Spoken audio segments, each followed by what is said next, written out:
અમદાવાદના ચંડોળા તળાવ પર કોર્પોરેશને બુલડોઝરવાળી કરી ઘૂસણખોરીના અડ્ડા જમીનદોઝ કરી નાખ્યા। પણ દબાણખોરો ચંડોળામાંથી તો આઉટ થયા, પણ નજીકમાં જ આવેલા પિરાણામાં ઇન થઈ ગયા છે। એક જગ્યાએથી દબાણ દૂર કરી તેમણે બીજી જગ્યાએ દબાણ શરૂ કરી દીધું છે। દબાણખોરો ઘૂસણખોરોએ ઠેકાણું બદલ્યું, એક જગ્યાએ દબાણ દૂર, બીજી જગ્યાએ શરૂ। ચંડોળાથી કઢાયેલા લોકો પિરાણા પહોંચ્યા। જી હા, અમદાવાદ મ્યુનિસિપલ કોર્પોરેશને 29 એપ્રિલના રોજ ઇતિહાસની સૌથી મોટી કાર્યવાહી કરી ચંડોળા તળાવને દબાણમુક્ત કર્યું। પણ આ દબાણકર્તાઓ હવે ચંડોળા છોડી પિરાણા પહોંચ્યા છે।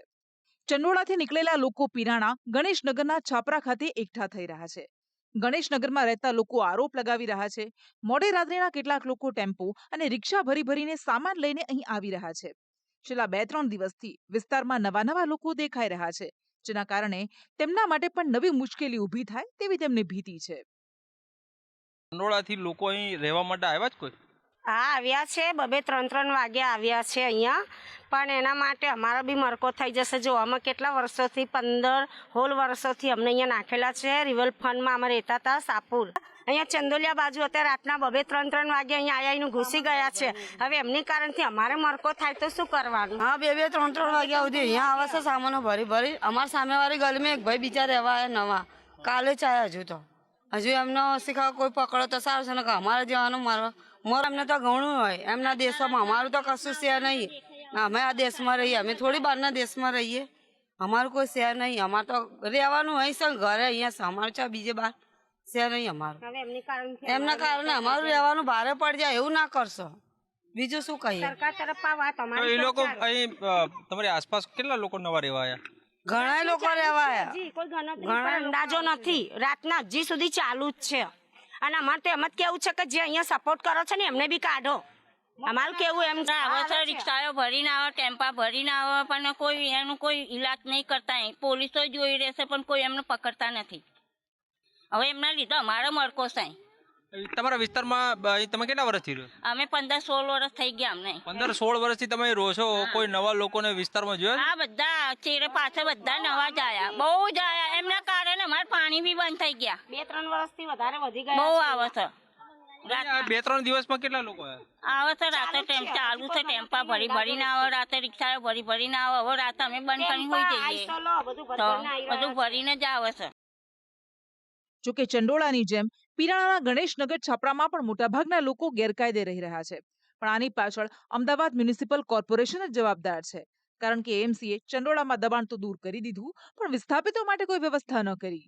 જે લોકો બાંગ્લાદેશી ઘૂસણખોરો હતા તેને તો પોલીસ પકડી ગઈ, પણ બાકીના લોકો જે બાંગ્લાદેશી નહોતા તેનું શું? એ ક્યાં જવાના? એ લોકો અહીં નહીં તો બીજે ક્યાંય દબાણ તો કરવાના, અને જેનો ડર હતો એવું જ બન્યું।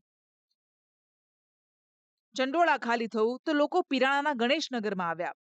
જોકે એમસીના વિપક્ષી નેતા શહેજાદ ખાન પઠાણ તેમજ ધારાસભ્ય શૈલેષ પરમારે આ ભીતિ પહેલા જ વ્યક્ત કરી હતી। આ સાથે તેમણે વિસ્થાપિતો માટે વૈકલ્પિક व्यवस्था કરવાની માંગ કરી। चंडोला विस्तार में 100% में से 70 से 75% ऐसे लोग हैं जो भारतीय देश के नागरिक हैं, जिन्हें उनका हक मिलना चाहिए, जो पिछले 50 वर्षों से वहां पर रह रहे हैं। अहमदाबाद म्युनिसिपल कॉरपोरेशन यदि कलेक्टर से अपना पोजीशन लेता है तो आज मैं और हमारे एमएलए शैलेश भाई परमार अहमदाबाद म्युनिसिपल कमिश्नर श्री को मिलकर ये रजूआत की गई है कि जो भी भारतीय लोगों के मकान आप लोगों ने तोड़े हैं उन सभी को उनका हक मिलना चाहिए, उन सभी लोगों को मकान देने चाहिए।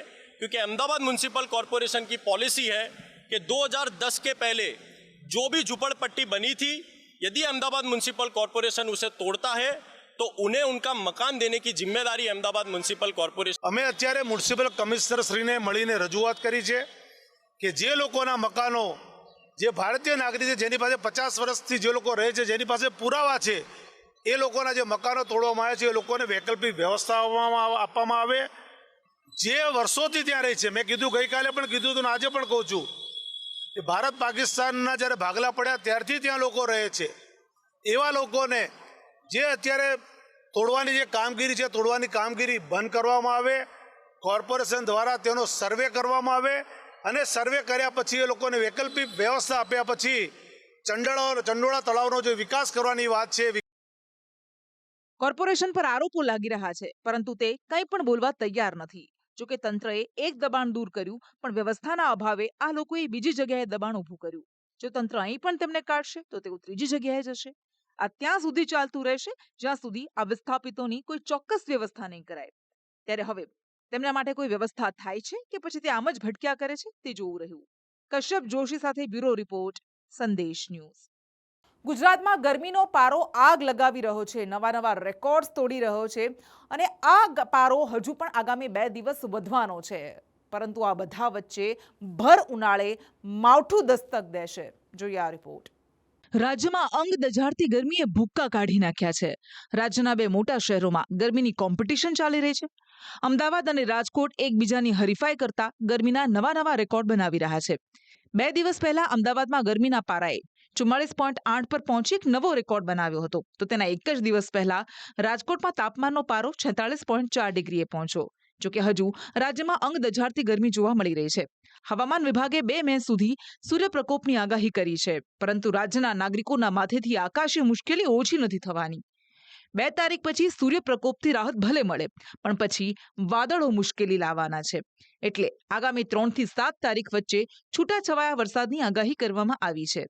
હવામાન નિષ્ણાંત પરેશ ગોસ્વામી કહી રહ્યા છે કે 3 થી 10 મે સુધી રાજ્યમાં કમોસમી વરસાદ પડશે. આ અસ્થિરતાને કારણે 3 મે 2025 થી લઈ અને 10 મે 2025 દરમિયાન રાજ્યના મોટાભાગના વિસ્તારોની અંદર માવઠાના વરસાદ પડશે અને અમુક જગ્યાએ કરા પડવાની પણ શક્યતાઓ દેખાઈ રહી છે. ખાસ કરીને આ 3 થી 10 મે દરમિયાન જે અલગ અલગ વિસ્તારોમાં માવઠું થવાનું છે તેમાં મોટાભાગના સમય એવા હશે કે જેમાં બપોર પછીના સેશનની અંદર માવઠાના વરસાદો જોવા મળશે અને ખાસ કરીને આ માવઠું છે રોજ એક વિસ્તારમાં નહીં પણ અલગ અલગ વિસ્તારોમાં જોવા મળશે અને સૌથી વધારે આની તીવ્રતા છે એ ઉત્તર ગુજરાત, પૂર્વ કચ્છના ભાગો અને સૌરાષ્ટ્રના ભાગોની અંદર જોવા મળે તેવી શક્યતાઓ છે. ખાસ કરીને ઉત્તર ગુજરાતના જે ભાગો છે એમાં 3 અથવા તો 4 તારીખથી જ માવઠા પડવાની શરૂઆત થશે અને એમાં વાવ, થરાદ, બનાસકાંઠા, સાબરકાંઠા, પાટણ, મહેસાણા જેવા તમામ વિસ્તારોની અંદર આ માવઠું થઈ શકે છે. પૂર્વ કચ્છના ભાગો એટલે કે રાપર અને ભુજ, ભચાઉ જેવા વિસ્તારોની અંદર પણ 3 થી લઈ અને 6 તારીખ દરમિયાન માવઠાના ઝાપટા પડે તેવી શક્યતાઓ છે. જોકે હવામાન નિષ્ણાંત પરેશ ગોસ્વામીની આગાહી પર રાજ્યના હવામાન વિભાગે પણ મહોર મારી છે.